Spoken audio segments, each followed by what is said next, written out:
Thank you for tuning in for this first episode of my podcast interview series. I am so happy to have my very first guest, and it's no other one than an amazing career counselor and yoga instructor.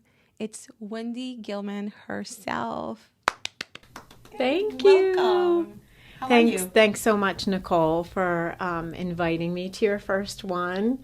And I'm so excited for you and all that you're doing.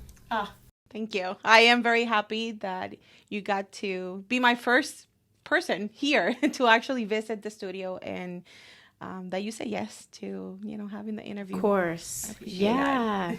And it's beautiful. It's such a great studio. It's lovely. Thank you. A lot of hard work, and you have been part of me coming up with that concept of how I wanted this. So just having you around and being there to listen to me, it's really helpful. So I want a lot of people to learn about you and all that goodness. So how about we just tell us a little bit about yourself? Okay. So I was trained as a counselor a million moons ago. And it was more of a traditional counseling. Okay. With, you'd call it like a side of focusing on college student personnel. So at that time, the degree was you go traditional counseling. It was at Shippensburg University. But you also, if you're going to work in colleges as a support person, it's called student personnel. And I would do career work. And it was like, at a young age, it was immediately something that I loved because I love learning about a lot of things, kind of on that eclectic side of my interests or talking to people, you could say. And I also just really believe in people pursuing their passions.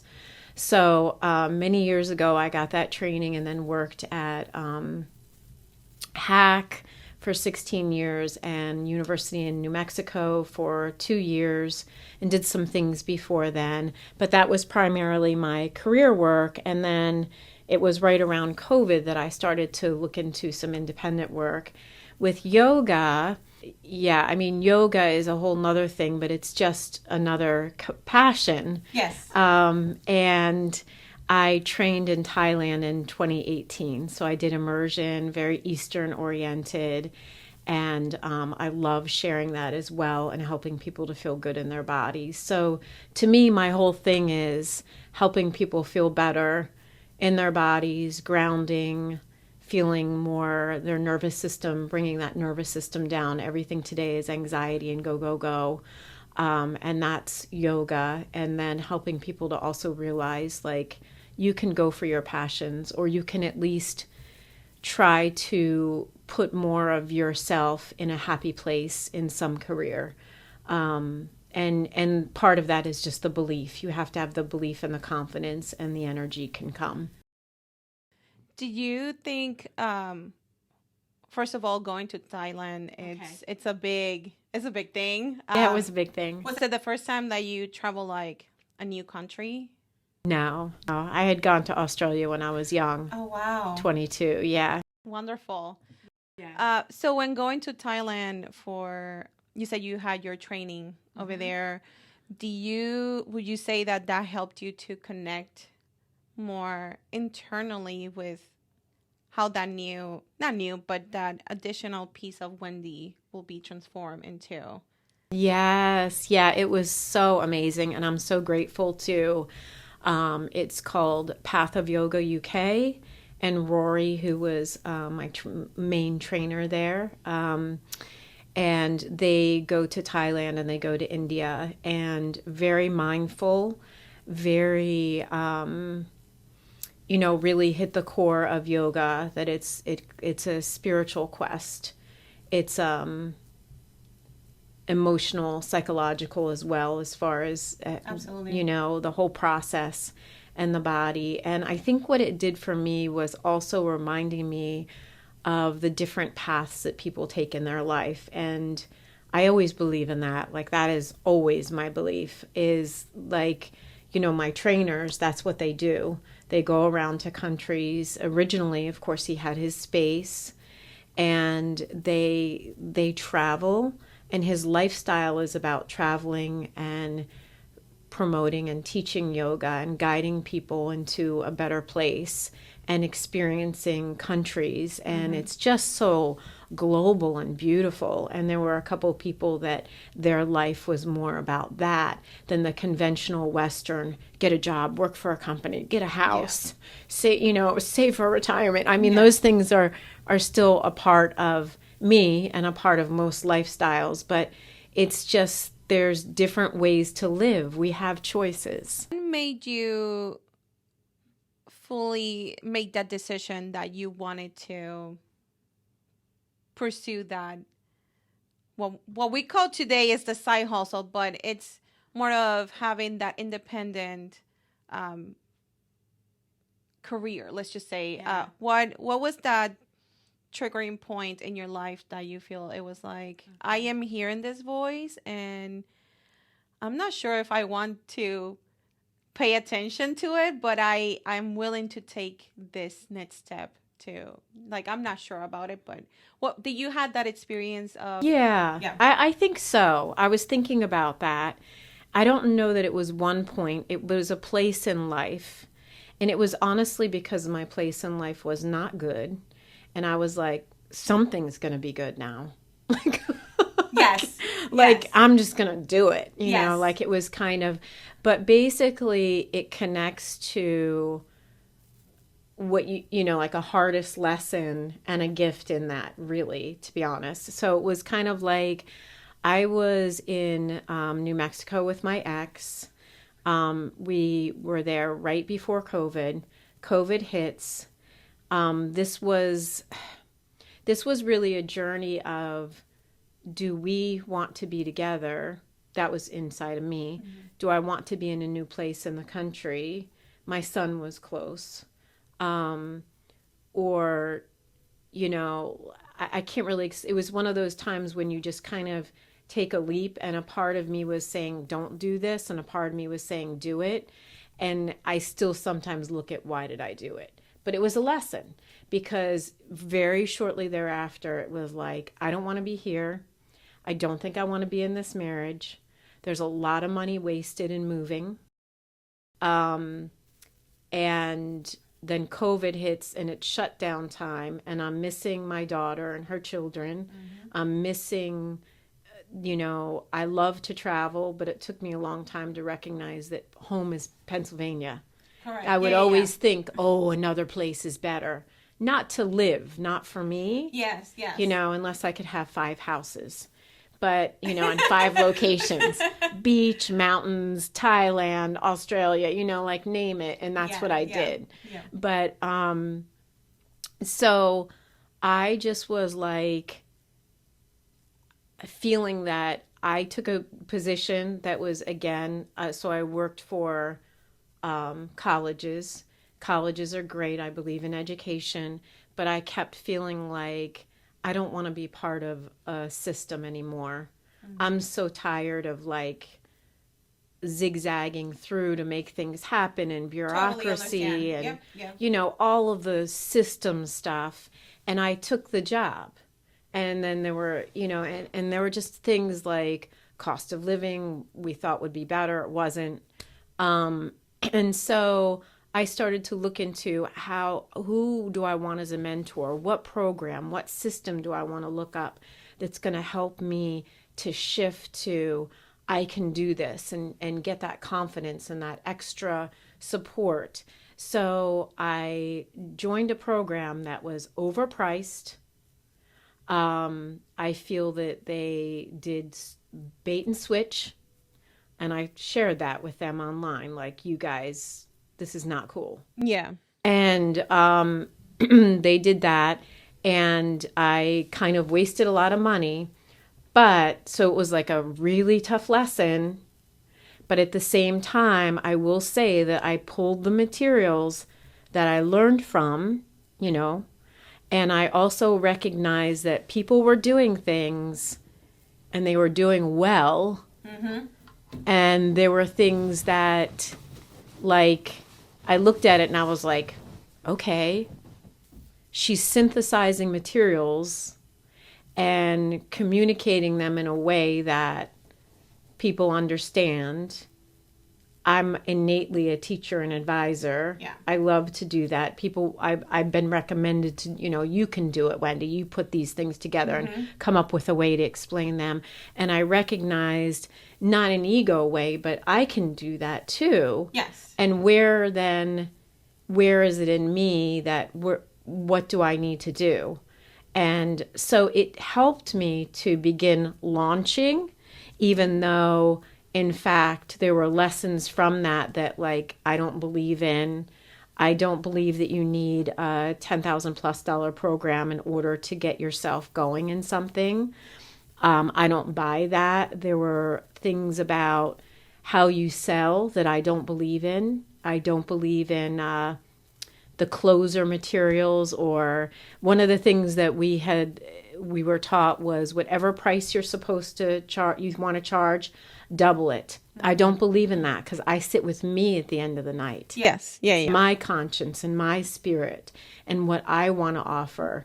And I'm not on sale, but I want it to be reasonable for people. So, I didn't buy some of those things. I can relate and resonate with a lot, so many things in a way, even though that we are in different industries. I'm gonna start with what you said about the sale.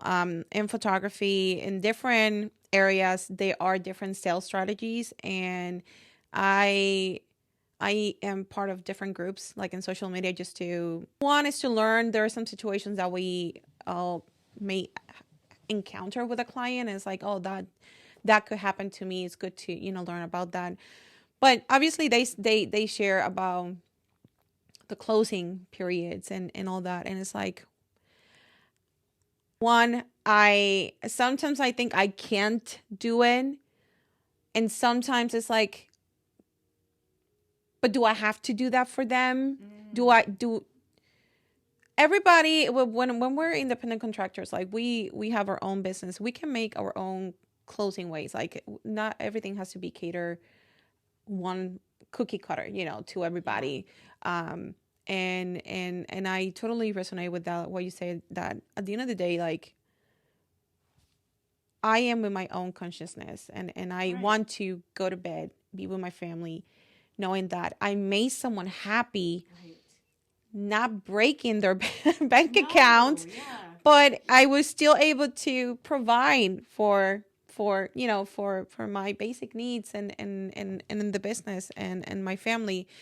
So that is one thing that I resonate in what you said, and also with how when we have that calling as entrepreneurs, as we might go to college, have like a formal education, but there's always something that an individual feels passionate about, and because of beliefs of family or not having support on early stages of their lives, that, oh, you could be an amazing artist, like you draw amazing, but having old ways of thinking, or traditional ways of thinking, I should say, that's not a career.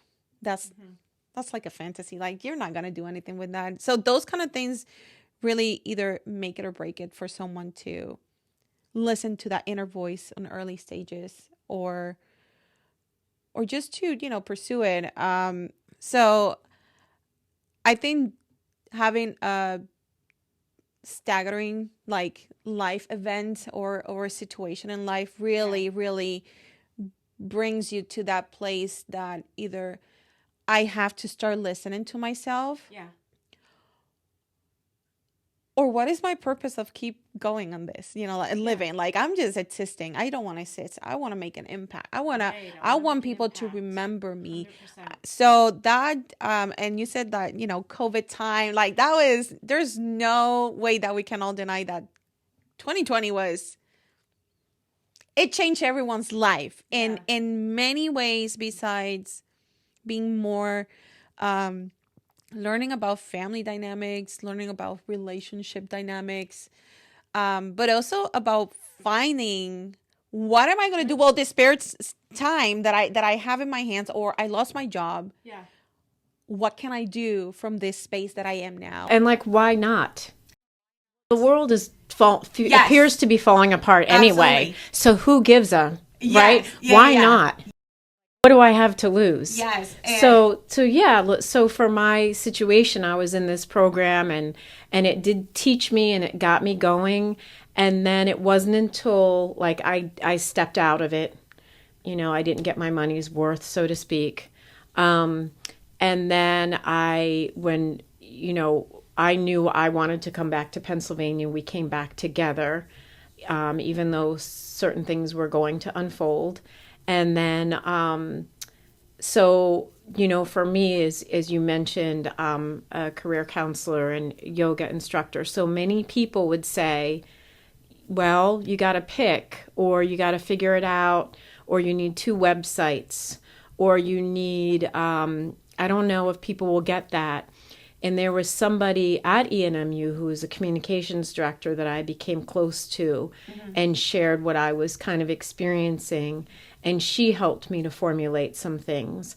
And then I started to just give myself permission. Yes. That's what you're doing. You give yourself permission to listen and to try to creatively put together that innate spiritual quest that you have, you know, tie it together. So that's where, you know, in your introduction, so my business is called Doing Dharma because it's your body is meant to be well. That's the purpose of your body. So Dharma is purpose.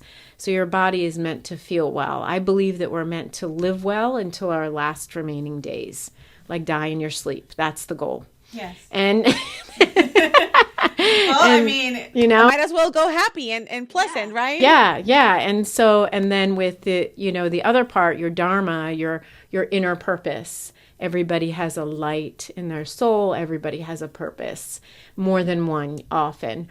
And it could be that it's not possible for you to have that really be your profession, but it could be a big part of your life.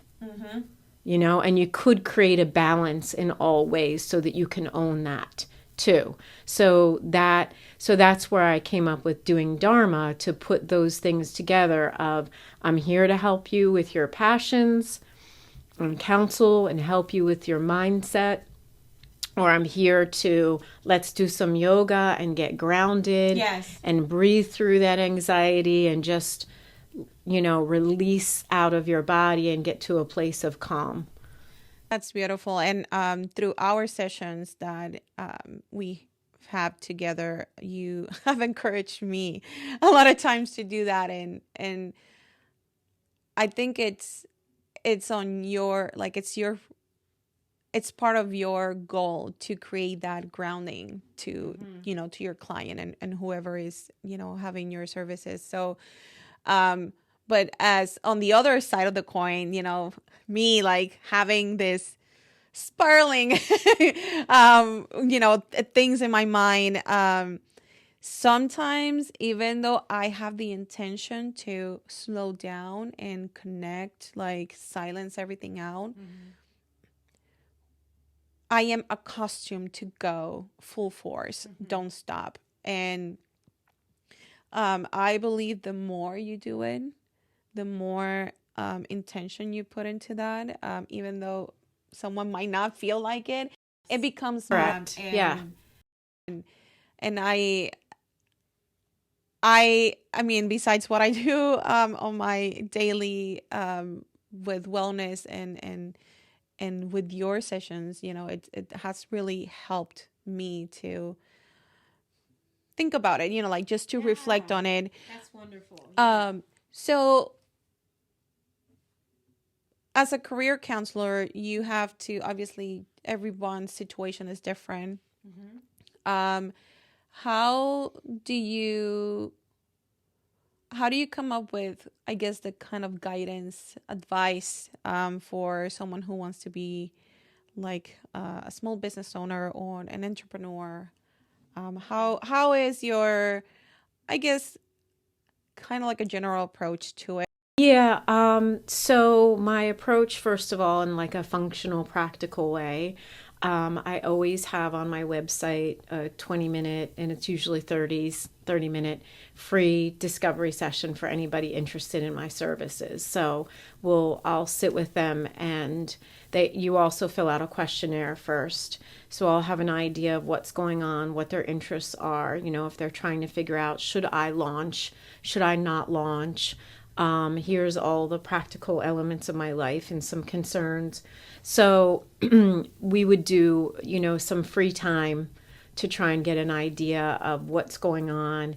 And then based on that, I'll share, usually I do like a package of so many sessions, or if someone's trying to get into a new job, we would do, a package of sessions and a resume likely. And I've also had people just reach out for a resume, and I'll explain, with them. I'll still do a free, like, hey, this is my approach. This is what we would need to do so that I can make your resume not good, but great, because that's the goal, that you're going to stand out on the top 10%. 100% is my goal with them. So with someone who wants to look at a business and they're trying to figure it out, I mean, really, I'm going to try and get an idea of what their passions are and what their practical issues and concerns are. I'm not going to tell somebody who's already struggling with debt, hey, why don't you go get a business loan? Yeah. Never.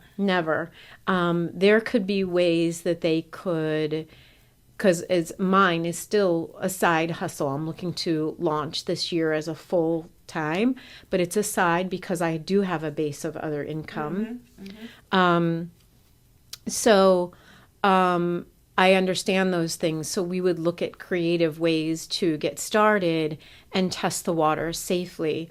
And I actually want to point out a resource that helped me think that way. Yeah. And that's a podcast called Side Hustle School. Okay. Chris Gillabo, I might not be pronouncing his name right. So his whole thing is about, he does 20-minute segments on different businesses, and they're all like, he'll say, and he writes in his book, don't quit your day job. We don't want you in debt and owing everything to the banks. Try this, try that. Think about this mindset. Think about that. And he has shows and shows of examples. That was my inspiration. And then I try to use that mindset to help somebody else, because each situation is different. It might be that they're saying, I want to own a restaurant. Yeah. Okay. You can't do that without a big, huge investment. Absolutely. And what could you do? Could you start with a food truck? Might be a lesser investment for you. Or could you do some type of catering? What resources and other inspiration can I give to you? And also, what role? Yeah. It's not the same being the owner as being the head chef, the sous chef. Yeah. Like, do you? Yes. Where is this inspiration coming from? What is your background in this? I mean, not that no one cannot do it, but there has to be some kind of correlation besides. Oh, right. Yeah. Maybe it's just an investor, so that's a different thing. How do you help someone identify what their challenges are at the moment with that goal or that passion project that they want to or shifting to? Okay, so if they're shifting more to a project or a passion and identify, all right, really, that's hard to explain, because I think that I just really try to ask insightful questions about barriers, in emotional, psychological barriers, as well as, those practical elements of, I need this much amount of money. It could be a barrier of, my whole family always told me this is what I'm going to need to do. So, that's where the more traditional type of counseling might start to show itself, that we can work on that a little bit. And I also, kind of combine it a little bit with yoga sometimes, in using guided meditations, using journaling, using some reflection to get to the root of those things, like I said, are internal barriers, and identify them, and then see if they can be worked through, in some way. Good. And that's the beauty of what you do, because you have this two different sides of you that combine beautifully, and it works together so well. Because in order to, speaking for myself, trying to launch my studio and have everything ready, if I wouldn't have someone to talk in a professional and focused way, to talk my ideas, my goals, like there's a difference between what I want to do in 3 months versus this is where I see myself in a year or two, or, like having that long term goal. So it's just so good to have that stable aspect. You have that calmness, and besides the career wise approach, you do bring that let's try and calm everything around, like so it just works very I'm glad well. to hear that. Yeah, I'm glad to hear Absolutely. Yeah. Why? Well, again, speaking for myself, having all these ideas, and how am I going to do it? Plus, I have to be have my family, I have my kids, I have my husband, and I have my my full-time job. It's really hard to shout everything, like to calm everything down, so I can hear only one voice.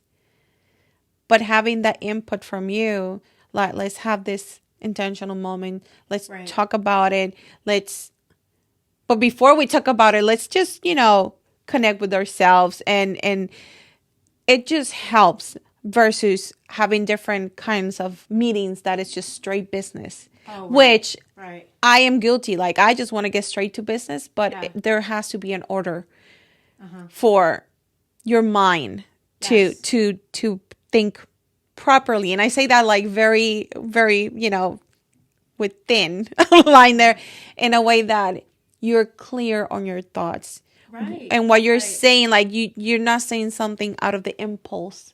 It's like, I have given a deep thought about this, and this is what I really want. Like, I feel it true in my heart, and I want to go. I want to pursue this. The space to own that. Correct. The space to own that. And what were you were saying, so as you know, normally when I meet with a client that I'm working with, we spend the first couple minutes just doing a little grounding and a breath work, just a little grounding meditation, not really breath work. It's really a grounding meditation, to just kind of get still and find that centeredness before we move on. So that's something that I learned from others, and it just makes a really, really big difference. It really does. Yes. So I want to shift just a little bit I want to talk about the relationships aspect. Okay. So have you noticed, or even on your own experience, or from clients that you have helped, how do you see relationships and that having that support group work, playing a very important role in a person trying to accomplish goals or projects? Right. Okay, so I think it's super important. Super important that you find or allow yourself to find. I love that. Allow. And they come to you, you come to them, people that you will have synergy with, and that you help each other. Yes. Okay? As we do. As we do. We do. And that's why we're here. Yes, yes. And so for me, you had mentioned about that question with relationships, and I thought about, so when I came back to Pennsylvania and it was time for me, I was like, I'm going to do a website. I'm going to start doing this. I'm just going to start making it happen. And I had already had a client without a website, and it worked out really well and was starting to get like the word out a little bit with career. So I was like, I'm going to do this. And in that process, it was actually my niece who we would send each other text messages. And I would say there was like a year of us being really close. We're still close, but you know, all relationships wane and wax. That's life. That's energy. And so, you know, we were really close, and she was trying to do, she's a nurse practitioner, but wanted to do some independent types of work, and she's a yoga instructor. So we would help each other with ideas, and that energy of go for it and feedback was wonderful, because in that relationship, or in some of those relationships, we don't discuss, we allow for fear, but we're there to build each other up. So some people, fear is their bedside partner. Yes. That's how they live. And that's okay. But that's not how I want to live. Yes. You know? And if you let that own you, you'll never get anywhere.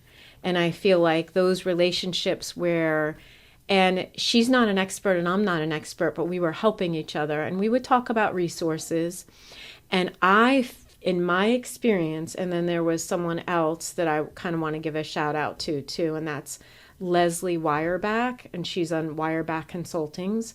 She is an HR person who was doing her own thing, and you know, Anne was working for someone else, and around the time we met, she was fully launching, and she was very supportive, and we would talk about those things as well. And I felt that those community and family connections were more meaningful than I'm going to go pay a marketing person $15,000 who thinks they have every answer for me. Yeah. Don't do it. That would be my advice. Don't do it. Yeah.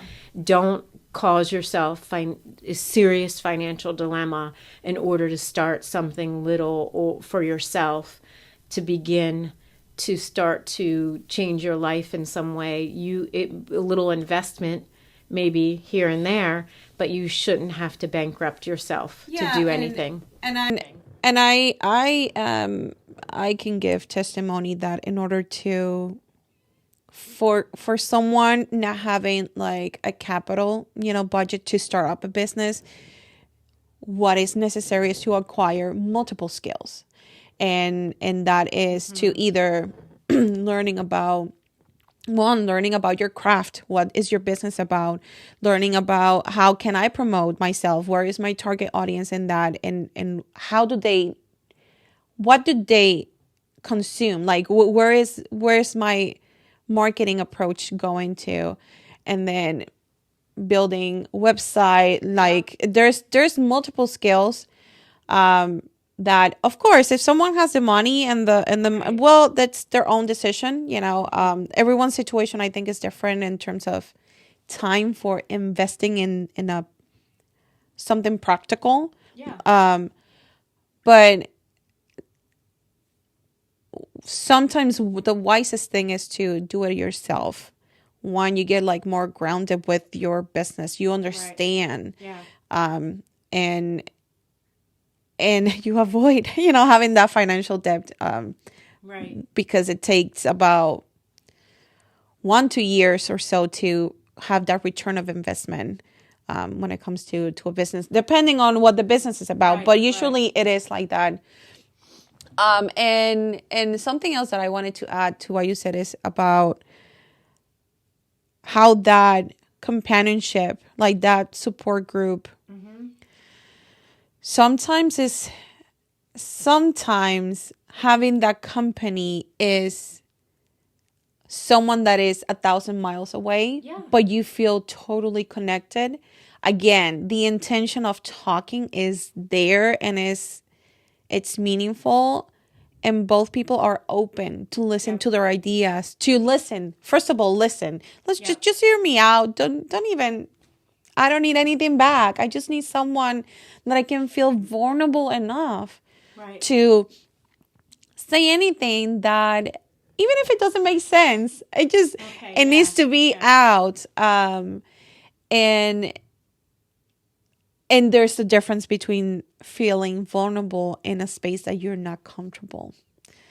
And I think that's that is something that, again, it creates that openness to someone to bloom and pursue what they want. Yeah. Or unfortunately, the once they break, it's like it's just, this is whenever it's actually going to happen. But having that support person or group, it doesn't have to be like a friend. Sometimes you meet a stranger that you're like, wow, we have so much in common. Like, it's like two stars align. It happens all the time. It happens consistently now in my life. I went to a retreat at the Himalayan Institute for yoga and journaling, because I need to get fed too. Yes. As well as doing those things for others. Absolutely. And so I met someone there who lives even though this is further from here, who lives fairly close to me. And she's a yoga instructor and acupuncturist. And we are now building that. Like, we support each other. And she's so talented and amazing. And we did a yin and pin yoga and acupuncture. And we're going to be doing that again. And it just kind of continues. It continues that you'll find people will come to you, you'll come to them, and you are basically supporting each other. You serve each other in your own way. Yeah, and I believe that a person can feel how much of invested the other person is in what they do, and then that's how it clicks.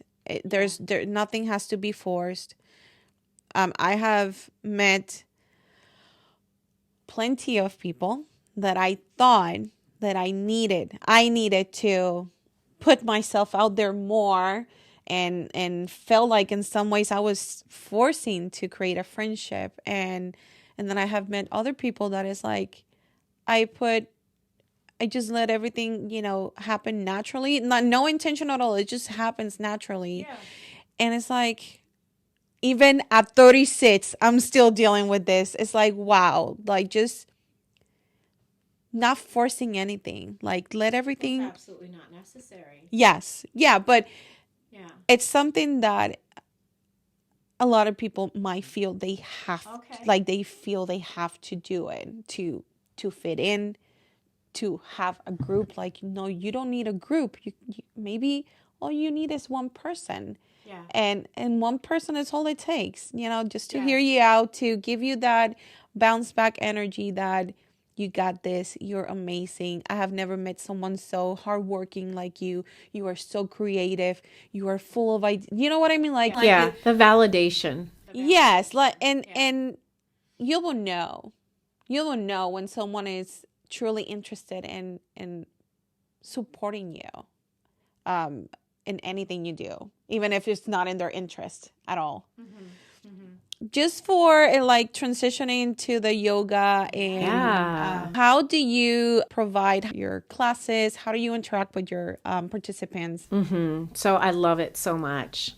First of all, like, I love what yoga has helped me with in my mind, my body, and I love passing it on. And just for the record, there's nobody who can't benefit. You can do chair yoga as long as you're breathing. You can do yoga. Yes. If you can lift your arm as you breathe in and exhale as you bring it down, you just did yoga. Just to make that real clear. My thought process pretty early on, I did work in a studio a little bit, and it was a good experience, really good experience. I also taught college hack a few yoga classes, and at ENMU I taught a yoga class too. So I've taught it in colleges, and I'm still open to that. I love that. But what I found is that for me personally, the only studio I want to work in is my own, which I don't have today, and I may or may not have, because there's so many ways of offering yoga. I'm still waiting for the universe to show me, if I would be going that direction or not. So, and then we have the retreat coming up that you're joining me with. Yes. Can you tell us more about it? Yes. Retreat coming up on Sunday, March 30th, where you're offering Zumba. I am. Yay! I am. So we're combining Zumba and yoga, as well as doing a little bit of a workshop, a guided meditation and a workshop on manifesting. And as well, food, we'll have brunch, as well as other refreshments, and time to commune with others and walk out on the trails. So it's 9 to 3, March 30th. Yes. And I still have space, and it's just, I love the location. I love, and I've had everybody enjoy what is offered there. And other retreats, I've combined it with doing artwork like Zentangle. So I always bring somebody with me so that we're offering. Found Pheasant Run Farm Bed and Breakfast. It is in Lancaster, around the Willow Street area. Is a beautiful, beautiful location. It's a bed and breakfast. They have 10 acres. They have a eating area. Have a room off to the side that's called Jacob's Room. And high ceilings, light comes in. It's just beautiful because it's a redone barn, very bright and light, beautiful lighting, and sitting areas outside as well as trails. And so I've done like 3 or 4 retreats there. Thank you so much, Wendy, for being part of my first series of interviews in my channel. I appreciate the opportunity of getting to know more about you and sharing it with everybody who is listening to this. If you want to get in touch with Wendy, you can find her on doingdharma.com. You can find her as well on Facebook that way. And if you have made it this far, thank you so much for supporting the channel. If you love it, if you liked it, please share a like in there and share it with your friends. If you know anyone else who would like to be interviewed and would like to showcase their business and entrepreneurship journey, please feel free to send an email on the description below. And I'll see you on the next one.